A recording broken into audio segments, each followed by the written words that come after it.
It's the realest. Hey everybody, welcome back to the channel. I am back with another online mixing and mastering tutorial. I am still in the middle of finishing up building this desk. This is a studio desk that I have been building from the ground up, all handmade, all custom built. I have a lot of content that I've grabbed from this and I'm going to show you how I built this. So because of that, it's been taking a lot of my time. Haven't really had a lot of time to do tutorials. So I'm grabbing another video from the vault. This one right here though is going to show you two different techniques to widen your background vocals using detuning plugins. There's multiple ways to widen background vocals, but this one we're going to focus on how to do it with detuning plugins. The first technique is a technique that I had learned years ago from Nicki Minaj's engineer using auto-tune and the detuning settings inside of that. And then the other one is just a common detuning plugin to create a wider sound by doing pitch and time variations.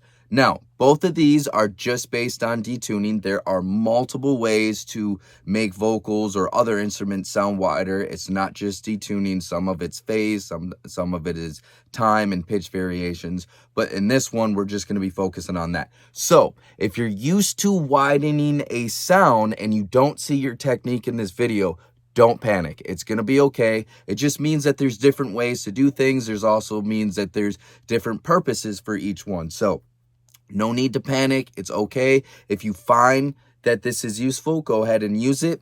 And if you don't think that it's useful, it's okay. Just move on with your life.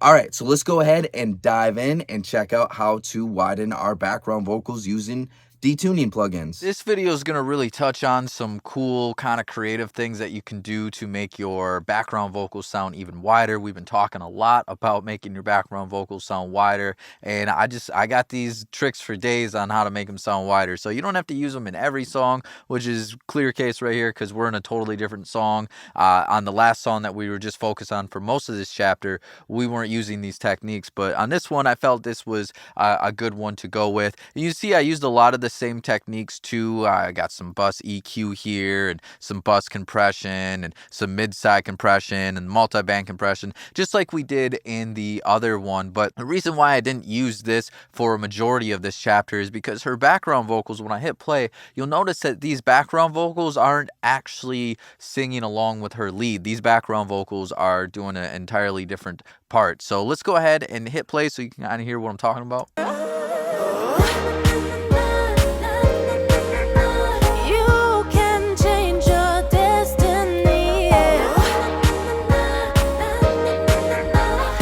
So you hear the background vocals, those na-na-na-na-nas, right? Those are all kind of just stacked up as one unit, and then she kind of comes in with the lead as a call and response to the na-na-na. So that's why I didn't want to focus on that for majority of it, because I felt like it was good for you to hear what background vocals do when they follow the lead.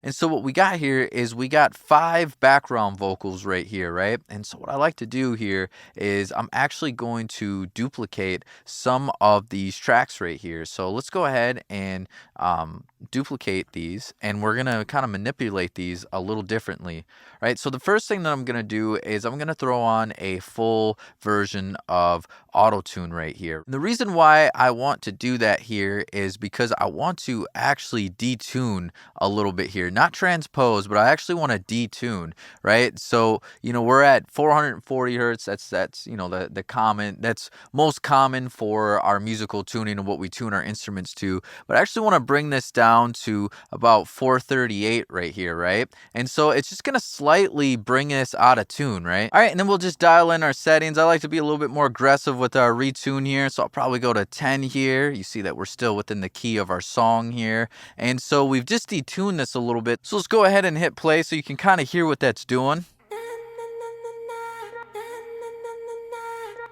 And then we'll bring this back so you can hear the difference a little bit. So it's just, again, we're just kind of bringing this down a little bit. And then what I'll do is I'll do the same thing because we got a left and right channel here, right? And so we'll pan these a little bit here. And so that way we got a left and right. And so now they're kind of both out of tune, right? And these were just duplicates of what's already in there. And so what we'll do here is we'll duplicate both of these, what we just did here, but now what we're going to do is we're going to actually go up, right? And I'll probably go up to like 442. You don't want to go too drastic and bring this totally out, but what we're doing by detuning these a little bit here is, you know, we're kind of taking it off the pitch a little bit. So we're changing the tuning a little bit. So now again, things are going to appear wider than they are because we're introducing some new frequencies and some new tones to it.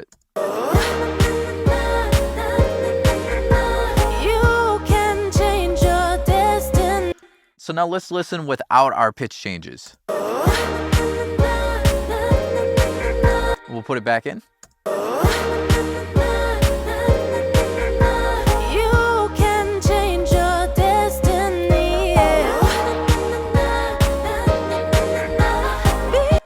Again, just kind of adds a little bit more of a wider sound to it by doing that, right? And then the other thing that I did here to make these particular vocals wider is on the sum. What I did here was I actually threw in a plugin here as a send. I didn't want to completely just, you know, take away all the natural dry tone that was in there. But what I did with this send was I created a wider sound, right? And so I used this plugin called Micro Shift. You could also use things like Waves Doubler or other things like S1 Imager or any type of widening plugin.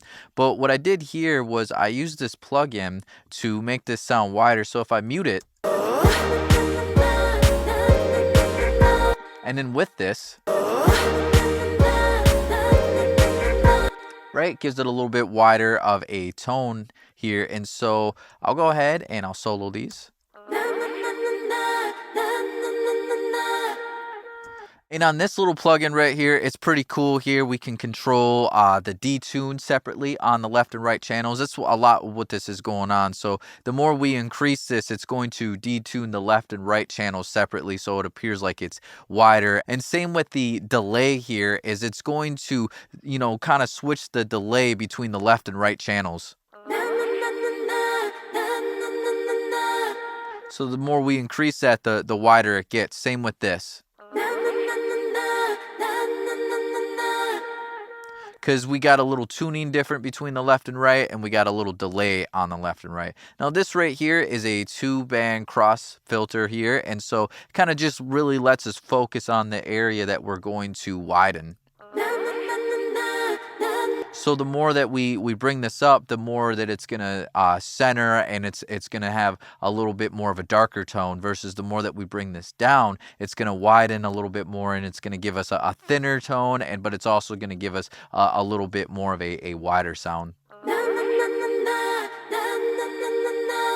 See the difference there? And then this just kind of gives us some different styles right here. So on this particular plugin, these first two let us choose between some H3000 presets, and then this right here lets us choose a preset that was on the Neve DMX. And so on this one, I kind of just went back and forth, and 2 was the style that I liked the most, but we can kind of listen to all of them.